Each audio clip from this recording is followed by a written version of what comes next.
हे बच्चों, कभी भूतिया पेड़ के बारे में सुना है? नहीं? चलो, मैं तुम्हें एक मजेदार कहानी सुनाता हूं भूतिया पेड़ के रहस्य के बारे में। एक छोटे से गांव में एक पुराना पेड़ था जिसे सब भूतिया पेड़ कहते थे। लोग कहते थे कि इस पर भूत प्रेत का साया है और कोई भी इसके पास जाने की हिम्मत नहीं करता था। लेकिन एक धूप वाली दोपहर पप्पू, गप्पू, बबलू और चंपू नाम के 4 बहादुर दोस्तों ने इसके राज खोलने का फैसला किया। पप्पू, जो सबसे होशियार था, बोला, आओ दोस्तों, चलो पता लगाते हैं इस भूतिया पेड़ के पीछे क्या है। गप्पू, जो हमेशा जिज्ञासु रहता था, बोला, हाँ, शायद कोई खजाना छुपा हो। बबलू थोड़ा डरा हुआ लेकिन उत्साहित बोला, ठीक है, लेकिन हम सब साथ रहेंगे, है ना? और चंपू, जो मजाकिया था, हंसते हुए बोला, भूतिया हो या ना हो, मैं तैयार हूं। तो वे टॉर्च और हिम्मत लेकर चल पड़े। जैसे ही वे पेड़ के करीब पहुंचे, हवा ठंडी लगने लगी और अजीब सी आवाजें गूंजने लगी। बबलू फुसफुसाया, सुना तुमने?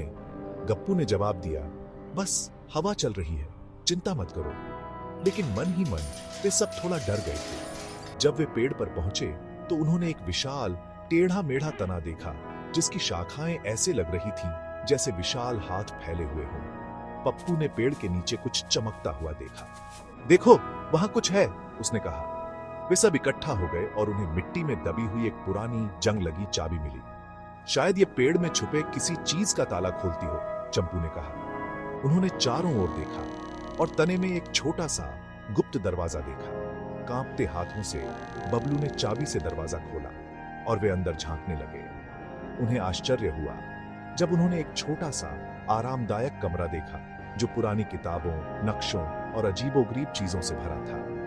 वाह, ये तो कमाल है, गप्पू ने धूल भरी किताब पलटते हुए कहा। उन्हें एहसास हुआ कि पेड़ भूतिया नहीं था, बल्कि बहुत समय पहले किसी का गुप्त अड्डा था। जैसे ही उन्होंने खोजबीन की, उन्हें एक डायरी मिली जिसमें एक दयालु बूढ़े आदमी की कहानी लिखी थी जो सालों पहले गांव में रहता था। उसने अपने कीमती संग्रह की रक्षा के लिए यह अड्डा बनाया था और बहादुर लोगों के लिए सुराग छोड़े थे। गांव वालों ने उसके इरादों को गलत समझा और सोचा कि पेड़ भूतिया है। गर्व और उत्साह से भरकर पप्पू, गप्पू, बबलू और चंपू गांव लौटे और अपनी खोज के बारे में बताया। गांव वाले हैरान रह गए और रहस्य सुलझाने के लिए उनका शुक्रिया अदा किया। उस दिन से भूतिया पेड़ से अब डर नहीं लगता था, बल्कि यह सभी के लिए रोमांच और सीखने की जगह बन गया। तो याद रखना बच्चों, कभी कभी सबसे डरावनी चीजें सबसे रोमांचक रोमांच में बदल सकती हैं। बहादुर और जिज्ञासु बने रहो। कौन जाने आगे तुम कौन से रहस्य खोजोगे। मिलते हैं अगले रोमांच में।